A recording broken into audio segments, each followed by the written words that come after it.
इलाहाबाद का नाम प्रयागराज क्यों पड़ा? आइए हम लोग इसके बारे में जानते हैं। प्राचीन समय में इलाहाबाद का नाम प्रयाग था। यह उत्तर प्रदेश के धार्मिक नगरों में से एक माना जाता है। अगर इतिहास पर नजर डालें तो कहा जाता है कि ब्रह्मांड की शुरुआत प्रयाग से हुई थी। इलाहाबाद को संगम नगरी, कुंभ नगरी, तीर्थराज भी कहा जाता है। यह गंगा, यमुना तथा गुप्त सरस्वती नदियों पर स्थित है। पौराणिक मान्यताओं के अनुसार यहाँ ब्रह्मा जी ने सृष्टि का कार्य पूर्ण करने के बाद यज्ञ किया था। इसी प्रथम यज्ञ के और याग अर्थात यज्ञ से मिलकर प्रयाग बना और इस स्थान का नाम प्रयाग पड़ा, जहाँ ब्रह्मा जी ने पहला यज्ञ संपन्न किया था। प्रयाग स्थल पवित्रतम नदी गंगा और यमुना के संगम पर स्थित है।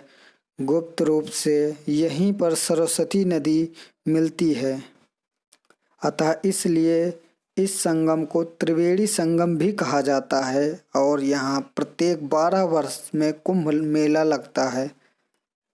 हम आपको बता दें कि प्रयाग सोम, वरुण तथा प्रजापति की जन्म स्थली भी है। इसका निर्माण वैदिक तथा बौद्ध शास्त्रों में भी किया गया है। संगम के करीब का क्षेत्र जो अब झांसी क्षेत्र है, वह चंद्रवंशी राजा पुरवर का राज्य था। यहाँ तक कि कौशाम्बी जो इसके पास ही था, वो भी वत्स और मौर्य शासन के दौरान समृद्धि से उभर रहा था। चीनी यात्री हुआन त्सांग ने 643 ईसा पूर्व में पाया कि कई हिंदू प्रयाग में निवास करते हैं, क्योंकि वह इसे जगह को अति पवित्र मानते थे।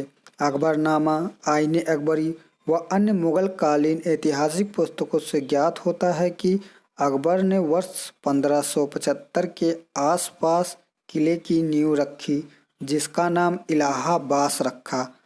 अकबरनामा के अनुसार लंबे समय तक अकबर की इच्छा प्रयाग शहर में एक महान शहर को बसाने की थी, जहां गंगा और यमुना नदियां मिलती हैं, जो भारत के लोगों द्वारा इसे सम्मान के साथ माना जाता है और देश के लोग यहाँ तपस्या के लिए आते हैं।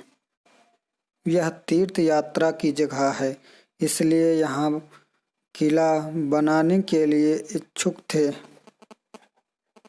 अकबर इस नगर की धार्मिक और सांस्कृतिक ऐतिहासिकता से काफ़ी प्रभावित हुआ और तकरीबन 1583 में अकबर का किला बनकर तैयार हुआ और उसने प्रयाग में एक बड़ा शहर बसाया और संगम की अहमियत को देखते हुए इसका नाम अल्लाह का शहर या इलाहाबाद रखा। ब्रिटिशों का शासन। देखते हैं कि ब्रिटिशों का शासन यहाँ पर कैसा था।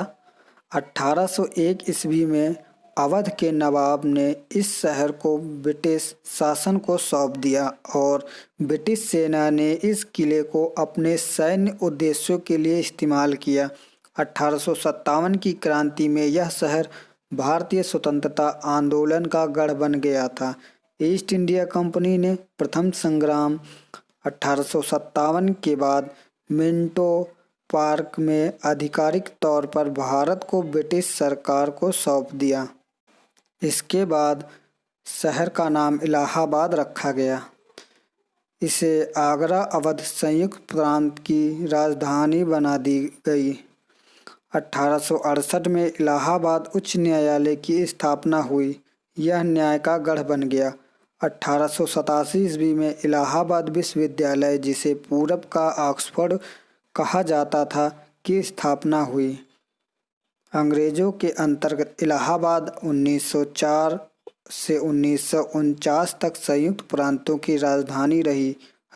राजकुमार अल्फ्रेड ड्यूक ऑफ एडिनबर्ग के इलाहाबाद आगमन को यादगार बनाने के लिए अल्फ्रेड पार्क का निर्माण किया गया। चंद्रशेखर आजाद की शहीद स्थली के रूप में इस पार्क को उनके नाम पर रखा गया।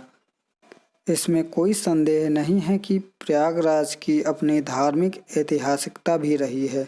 संगम तट पर लगने वाला कुंभ मेला अपने में अनोखा है। ऐसी मान्यता है कि यहाँ स्नान करने पर बहुत ही पुण्य मिलता है।